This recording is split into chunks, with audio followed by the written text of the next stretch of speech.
네, 최형두 경남대 교수님, 하기남 변호사님 모셨습니다. 반갑습니다. 예. 오늘부터 이제 전쟁이 시작됐습니다. 전쟁이 시작되기는 아침에 현장에 갔다 왔습니다. 갔다 오셨어요. 이게 뭐 지금 뭐 전국적인 관심이 여기 쏠리고 있는데 창원 성산에서는 그러면 7명, 그리고 통영고성에서는 3분이 지금 이제 출사표를 던졌단 말이죠. 현장 잠시 보시겠습니다. 그 열정과 경험을 가지고 우리 성산을 위해서 강기윤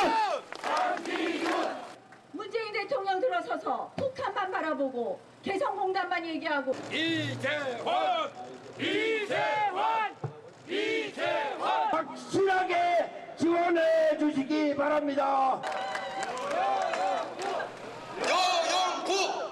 영구가 국회 가자.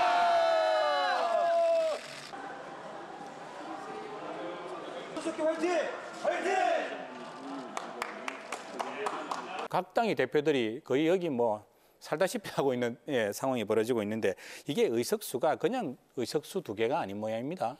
지금 3월 국회가 현안이 많지 않습니까? 그동안 국회가 좀 그렇죠. 사실상 좀 개점 휴업 상태였기 때문에 네네네. 그런데 뭔가 얘기를 할 때 뭐 패스트 트랙도 있고 관련 법안도 있고 한데 거기 목소리 크기의 굵기가 이 선거의 어떤 성적대로 간다고 봐야 되지 않겠습니까? 그래서 목소리 크기를 키우는 데 있어서 이 선거는 굉장히 중요한 선거죠. 어떻게 보십니까? 그렇죠. 특히나 이제 자유한국당 한교안 대표로서는 이 창원 검사장 출신의 통영지청장 이 두 지역에 연구가 다 있는 분입니다. 그리고 그러시네요. 당 대표가 된 뒤 처음 치러지는 선거고 또 지금 여론조사에서도 상당히 저 두 지역에서 뭐 통영고성은 원래 그렇습니다만은 창원에서도 상당히 성산에서도 상당히 지금 앞서가고 있습니다. 그래서 상당히 집중하고 있는 것 같고 또 한교안 대표는 지금 원내니까 사실 국회 상황은 이제 원내대표도 맡기면 되는 것이죠. 나경원 원내한테 맡겨놓고 본인은 여기서 뛰겠다. 아침에 오늘 이제 선거가 시작됐지 않습니까? 아침에 거리 현수막을 보면 지금 이 선거를 어떻게 규정하고 있는지가 딱 보여요. 그런다면 정의당의 여영구 후보는 창원의 자부심 지키겠습니다. 아마 어떤 진보의 상징을 얘기하는 것 같아요. 성산군은 진보의 상징적인 지역이다. 여당이 권민호 후보는 대통령이 부른 사람, 창원 경제 살릴 사람, 여당의 힘으로 경제를 살리겠다고 한 딱 그 프레임이 보이고, 그다음에 한국당의 강기훈 후보는 개성공단이 아니라 창원공단이 먼저다. 정부를 비판하면서 경제 문제를 건드리는 딱 야당의 스탠스 딱 거기에 가 있는 것 같아요. 이 구도가 명확하게 드러나네요. 그렇습니다.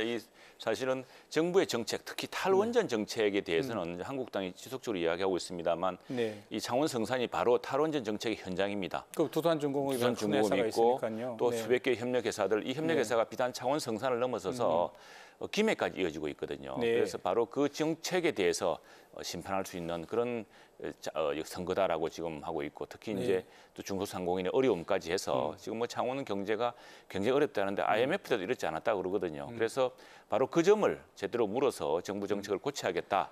이것이 이제 아마 자유한국당 창원 성산의 강균 후보의 전략 같습니다. 침체된 제조업 경기 뭐 이 부분을 아마 집요하게 파고들 것 같고요. 뭐 보니까 지금 뭐 스마트 산업단지 구축, 일자리 10,000개, 뭐 이 부분은 김경수 도지사의 쭉 지방선거 이후에 계속 대통령 선거 이후서부터 이어져 온 거고 저렇게 공약이 나와 있지만 사실 이번 선거가 공약이 거의 귀에 안 들리거든요. 중앙 선거의 대리인 성격인데 거기서 결국 이제 경제와 관련 하두가 있는데 지금 문재인 정부에 대한 비판적인 얘기로 한국당을 선택해서 완벽한 견제구를 날릴 것이냐 아니면 그래도 정부 여당이 해야 되는 거니까 좀 견제는 주되 일 잘하는 일침만 주고 다시 일을 더 하게 하는 왜냐하면 한국당이 된다고 해서 탈원전이 금방 바뀌는 것도 아니고 또 한국당이 여당이 아니니까 할 수 있는 것도 아니잖아요.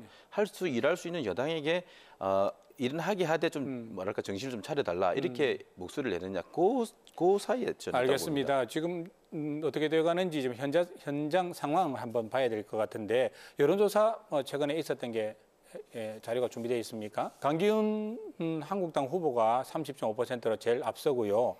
정의당 여영구 후보가 바짝 쫓고 있습니다. 지금 1.5%포인트 차이로 있고 민주당 권민홍 후보는 당 지지율 한 절반 정도 수준으로 좀 상대적으로 낮게 나오고 있고요. 여영구, 권민호 두 후보가 단일화 했을 때 1위로 올라가는 거는 지금 분명한 일이죠. 나타나고 있는 현상이고요. 그 부분에 또 관심인데 25일까지 투표용지 인쇄되기 전까지 단일화하겠다고 지금 이야기를 했지 않습니까? 그 진행이 되고 있습니까? 지금 범진보계열 당의 정당 지지율 합이 59%, 네. 또 범진보계열 후보 합이 58%, 네. 약 60% 이루고 한국당은 어떻게 해도 40%를 못 넘는 그런 지금 딱 현실을 보여주고 네. 있는 것 같아요. 네. 네. 이제 24, 25일 양일간 여론조사를 통해서 이제 후보를 결정짓습니다. 26일 날 되면 이제 투표용지가 인쇄가 되니까 효과가 네. 반감되니까 24, 25일을 기점으로 하되 24일 날 이제 후보 합동 토론회가 있습니다. 네. 거기서 이제 최종적으로 그래도 시민들에게 소신을 한번 밝혀서 단일화의 심판을 한번 받아보겠다는 그런 네. 취지고, 만약 그렇게 단일화되게 된다면 지금까지 우리가 계속 봐왔지만 한국당이 50을 넘지 못하는 이런 현실에서 네. 보면 단일화가 되면 아무래도 한국당은 그 결과를 예의주시하고 있지 않을까 그렇게 보고 있습니다. 알겠습니다.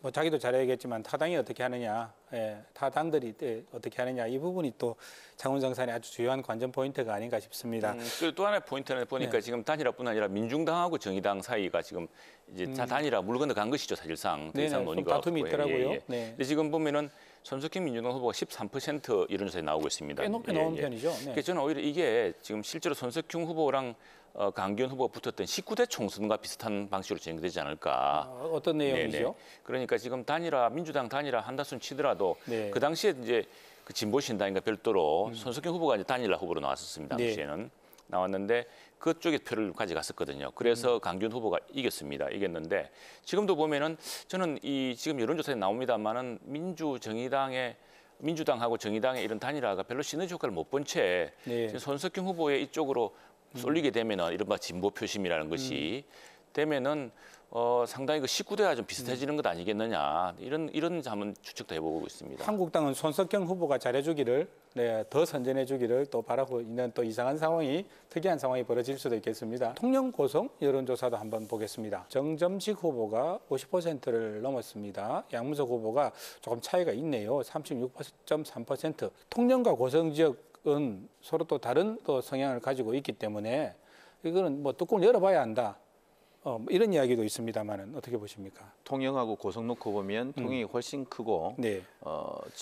우리 지역 후보에 대한 인구수는 선호가 2.5배 된다고 하던데 예. 그렇다 그죠? 우리 지역 후보에 대한 정당을 떠나서 우리 지역 후보에 대한 선호가 분명히 있긴 있거든요. 네. 근데 지금은 좀 차이가 많이 나지만 저 여론조사 결과에도 보면 어딘가 지금 숨은 10%가 있거든요. 네. 그래서 그 전에 말씀드렸던 한국당의 그 네. 경선 후유증의 그 표, 그리고 또 앞으로 이제 이 13일 기간 동안 네. 이 13일 기간 동안 정말 저기는 살얼음 마이너스의 선거가 될 것입니다. 어딘가 하나가 실수하게 되면 네. 숨은 10% 이동으로 선거가 바뀔 수 있는 그래서 조마조마한 선거가 될 텐데 네. 거기 말씀한 대로 이제 지역의 어떤 선호도 네. 그리고 지금은 정당 열세지만 또 정부 여당이 앞으로 내게 될 여러 가지 정책적 현안들에 대한 대응이 또 저쪽의 어떤 야권의 어떤 후보 경선에서 네. 어떤 그 반감 효과 이런 것들이 겹쳐져서 어떤 변수가 나타나게 될지를 한번 봐야 되는 선거입니다. 네, 알겠습니다. 이게 자유한국당과 민주당이라는 당대당 선거로 갈 것이냐, 아니면 통영과 고성이라는 어떤 지역 대결 구도로 갈 것이냐, 이 문제가 또 하나의 관전 포인트가 될 거라는 이야기도 있는데 어떻게 보십니까? 네, 당대당 구도로 갈 것이고요. 또 네네. 통영은 지난번에 통영에서 이제 새벽에 사실은 민주당 후보가 당선이 됐습니다. 통영시장으로. 근데 네. 그게 그렇게 된 이유가 박빙의 승부를 벌였죠, 그때. 네. 근데 이제 사실은 자유한국당 후보하고 네. 또 무소수로 나온 후보가 사실 다 자유한국당 전 당적이었던 사람들입니다. 그래서 네. 이제 그 표를 나눠 가지면서 깎아졌는데 그만큼 사실은 비록 그 지방에서 졌다고 하지만 네. 통영에서 자유한국당 표심이 강한 지역이고 정점식 후보의 경우는 물론 고성 출신인데 네. 통영 지청장을 했습니다. 네. 이 지청장이라는 것이 사실은 검사로서는 굉장히 중요한 그 첫 경력이고 이게 또 황교안 대표도 통영지청장 출신입니다. 그래서 이 두 사람이 통영지청장을 하면서 이 지역에서 그 쌓았던 인연이라든가 또 이 명망이라든가 이런 게 있거든요. 그런 평판 그리고 또 무엇보다도 통영에 있는 그 자유한국당의 당 조직, 전에 시장 후보 조직이라든가 이런 것들이 강하게 결집되어 있기 때문에 그런 지역 선거로 번지지는 않을 거라고 봅니다.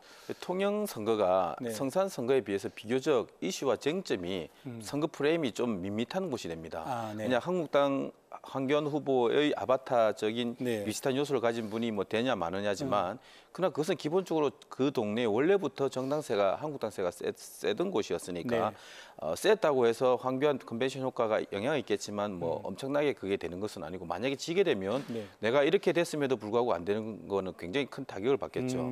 반면 이제 양문석 후보 같은 경우는 이제 지역 출신이긴 하지만 네. 원래 언론 노조 활동을 쭉 하셨고 시민단체 활동을 하시면서 사실 통영이라는 지역적 특성에 맞는 예를 들면 뭐 조선이든지 네. 아니면 어떤 지역의 어떤 민생 지역의 활동이라든지 이런 거에서 싱크로가 덜 되니까 네. 오히려 쟁점 잡기가 쉽지 않은 선거고 지금 딱 정당 지지율에서 약간 개인표 정도 더 받고 있지 않습니까? 그래서 오히려 저쪽 선거는 황교안이냐 아니냐 이런 선거가 될 가능성이 높습니다. 지금 방금 말씀하신 거 곁들여 가지고 민주당과 한국당의 공격 포인트 예, 어떻게 지금 잡고 있는가 영상 준비된 게 있으면 한번 보겠습니다. 4월 3일 국회의원 선거를 보궐선거를 하게 됩니다. 왜 보궐선거를 하는 거죠? 자유한국당 후보가 불법 자금을 받아가지고 의원직을 상실했습니다. 깜도 되지 않는 사람을 후보로 내세울 수 있겠습니다. 이런 좌파 선동 정치로 통영고성 경제를 어떻게 살릴 수 있겠습니까? 이 정치 선도꾼이라는 표현에 대해서 어떻게 생각하십니까? 저는 이제 황교안 대표님이 이제 검사가 아니잖아요. 네. 지금 이제 야당의 대표인데 저런 말씀은 앞번에 홍준표 대표님이 이렇게 말씀을 너무 거칠게 하셔가지고 표를 많이 깎아 먹은 것처럼 왜 그 언론 노조 운동가 그리고 네. 방송통신위원 네. 배울 만큼 배우신 분이 감도 안 된다는 이런 말은 정말 모욕에 가까운 말이거든요. 네. 그래서 그냥 투표 후보로 심판받으면 될 일을 굳이 저렇게 표를 깎을까 이런 아쉬움이 좀 듭니다. 반대로 이 선거가 누구 때문에 치르게 됐는지 한번 생각해 보세요라는 그 저 이해찬 대표. 그건 이해찬 후보, 이제 이해찬 대표 이야기를 창원 성산에서 한번 똑같이 하셨으면 좋을 것 같습니다. 아하. 똑같습니다. 두 선거가 네. 기본적으로 정치자금법 위반으로 빚어진 선거고 네. 한 분은 이제 스스로 세상을 던졌습니다만 이게 똑같은 선거입니다. 선거의 원인은 저쪽도 정치자금법이었지만 네. 그래서 오히려 이해찬 대표 이야기를 한번 창원 성산에서 한번 하셨으면 좋겠다 이렇게 생각합니다. 알겠습니다. 선거 이야기는 뭐 이쯤에서 예, 접도록 하고요. 또 우리 김경수 지사 이야기 예, 또 하지 않을 수가 없겠습니다. 항소심 첫 공판이 뭐 지난 19일 날 있었고요. 석방 결정이 그날 날 수 있을까가 사실 뭐 그날 뭐 보석 결정이 나면 그날 바로 풀려날 수 있는 상황이라서 그게 참 관심사였는데 재판부가 또 이례적으로 15분간에 걸쳐서 또 입장을 밝혀서 화제였습니다. 그 가운데 눈길을 끄는 부분이 있었는데요. 보석을 불허할 사유가 없다면 가능한 보석을 허가해서 불구속 재판하는 것이 바람직하다. 반장이 이런 이야기를 했습니다. 지금 김경수 지사하고 네. 또 경남도당 민주당에서 계속 운동해왔던 게 도전 공백이었습니다. 네네네. 근데 도전 공백에 대해서 재판장이 간단하게 도전 공백은 보석 사유가 될 수 없다라고 이야기를 했습니다. 네네, 고압선에 이야기했죠. 네. 그래서 그 부분이 상당히 중요한 문제고 왜냐하면 제가 지난주에도 이 방송에서 말씀을 드렸는데 네. 경영 공백 때문에 재벌 회장 석방하라는 이야기랑 사실은 다를 게 없습니다. 근데 사실은 우리 지방자치법에서 그러한 대행이라든가 도의회라든가 이걸 통해서 다 할 수 있게 돼 있기 때문에 사실은 네. 그 결정을 내렸기 때문에 지금 보석 결정을 하고 나더라도 네. 오히려 증거가 탄탄하기 때문에 그러면 증거인멸의 우려가 없다라는 이런 취지로 날 가능성이 있습니다. 그럴 경우에는 지금까지 민주당이 해왔던 이야기랑 네. 다른 결론이죠, 사실은.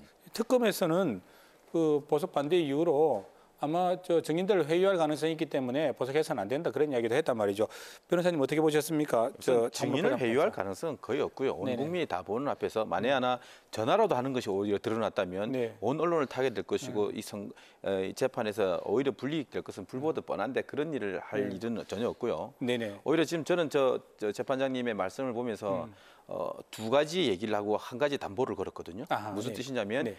불구속 수사 재판 원칙을 말씀하셨거든요. 네. 우리 대부분은 그렇잖아요. 사실 불구속이 원칙인데 네. 그냥 뭐 어떤 죄에 대한 어떤 그 어떤 보복 감정 또는 네. 뭐 이렇게 응분의 풀이로 구속부터 하잖아요. 네. 근데 원칙대로 돌아왔음을 분명히 말씀해 주신 것 같고 그다음에 또 그것이 또 보석으로 바로 또 연결되는 신호가 될까 봐 오히려 그 부분에서 반대 또 말씀을 하셨습니다. 네. 나에 대해서 어떤 그런 견해가 있을 수 있지 모르겠지만 원칙대로 한다. 네. 그리고 그 원칙에 대해서 분명하게 얘기를 하고 그렇게 말씀하신 것은 네. 어떤 결론이 나든 나는 편견을 갖지 않고 얘기한다는 걸 말씀해 주셨고 네네. 그것에 대한 담보로 네. 보석을 바로 결정하지 않고 다음 재판까지 보고 결정하겠다.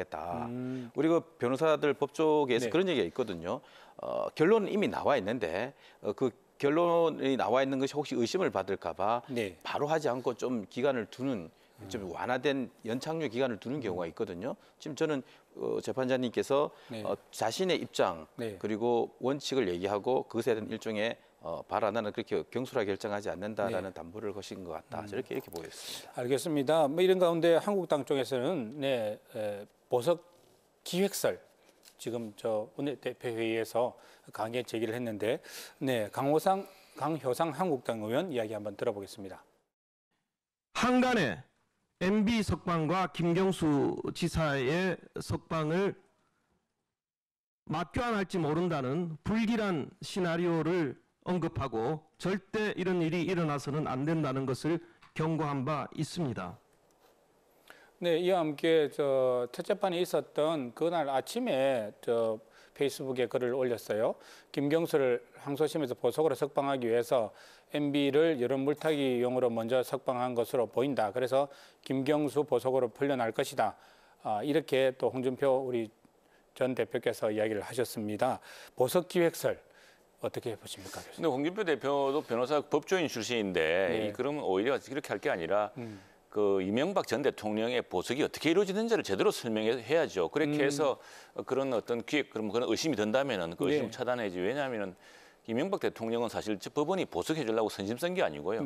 재판이 너무 길어져 가지고 지금 그대로 두면은 그냥 석방을 해줘야 됩니다. 그래서 그걸 막기 위해서 보석 신청을 받아들이는 형식으로 사실상 가택연금을 한 거거든요. 그래서 사실은 두 개를 비교하는 건 맞지 않은 것 같은데 그 스스로 그런 기획서를 또 퍼뜨린 것 같습니다. 아니 자유한국당 또 원내대책위에서는 나경원 원내대표도 이야기를 하셨고 또 강호상 한국당 의원도 이야기를 했습니다. 아마 이게 사전에 쐐기를 좀 박아놓기 위한 측면이라고 봐야 될까요? 그런 점도 있겠죠. 그 부분이 이제 염려가 돼서 미리 이제 얘기를 하시는 거긴 하겠지만 네. 제가 볼 땐 둘 다 원칙이에요.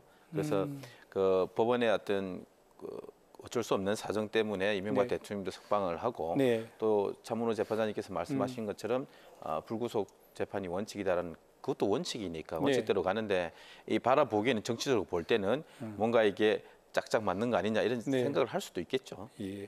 어떻게 됩니까? 지금 이제 2심이 이제 시작됐단 말이죠. 이 2심이 그러면 사실상의 마지막 재판이라고 봐야 되겠죠. 맞습니다. 사실심이고요. 사실심에서 이전에 지금 조금 전에 홍준표 대표 나왔습니다. 도지사 선거 때 보면은 2심 때 홍준표 지사가 그 알리바이를 내놓았습니다. 그 말하자면 이 시기에 그러면은 알리바이를 내놓을 것인가가 관건이 될 테고요. 또 하나 이제 지금 그 차문호 재판장의 말은 참 정치적으로 이렇게 재판을 흔들고 세상에 이런 문명국에 이런 일이 있을 수 없는 일이라고 해서 사실은 그동안 민주당 공격이 얼마나 심했습니까? 심지어는 이제 만일 그렇게 의심스러우면은 재판부 기피 신청을 하라. 언제든지 받아주겠다. 이제 그런 이야기를 할 정도인데 그런데 이제 이 보석의 문제는 이게 아까 우선에 도전 공백을 한 보석은 이유가 안 된다. 그건 아예 배제를 했습니다. 그런데 이제 지금 1심에서 구속시킨 건 엄벌 의지였거든요. 엄벌 의지. 지금 그렇게 치면은 박근혜 대통령이라든가 이런 분들도 구속시킬 필요가 없죠. 그 증거가 어디 달아납니까? 그러지 않은데 이게 법원에서 그렇게 판단한 거란 말이죠. 그러면은 지금 2심 재판부에서 이제 벌써 한 40일, 한 몇 달 이제 감옥 그 구속 상태로 있었던 겁니다.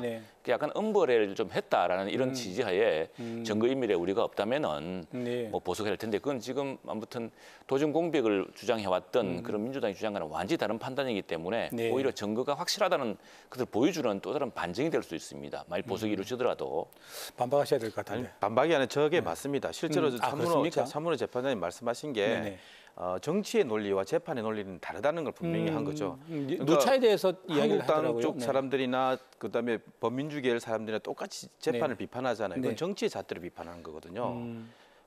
왜 드루킹 일당의 거짓말만 믿고 어떻게 구속시키냐. 또 보석을 또 이명박 대통령 보내줬다고 또 보석해줘야 되냐. 이런 정치의 논리로 비판을 하지만 재판장은 이제 천명을 한 거죠. 나는 그냥 법과 원칙대로 재판을 하겠다. 그래서 내가 정 못 믿겠으면 법과 원칙대로 다른 판사를 바꿔라. 그렇지 않으면 내가 딱 그대로 할 테니까 나를 믿어달라라는 이게 어떤 법정의 논리로 가는 거예요. 하민원 변호사님께서는 법의 원칙대로 하면 보석으로 풀려날 나와야 되는 게 맞죠. 나온 게 맞다고 보시고 교수님께서는 원칙대로 하면 좀 더 있을 가능성도 있다. 그런 측면도 있다는 말씀이신 것 같습니다.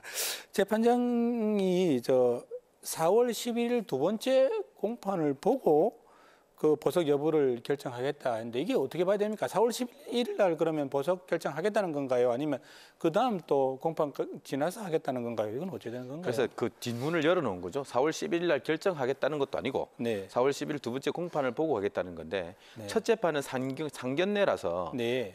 우리가 가진 증거, 상대방이 가진 증거가 뭔지 그거를 내놓고 그거를 풀고 펼칠 어떤 계획을 세우는 날이고 네. 그 계획의 실행의 첫날이 이제 4월 11일이 되는 거죠. 그 실행의 첫날을 재판하는 진행을 보면 우리가 삿바라고 하죠. 이렇게 딱 네. 손에 잡으면 감이 오는 거 있잖아요. 네네. 그래서 이게 되게 길어지겠다 싶으면 피고인의 방어권을 위해서 일단은 내보내주자.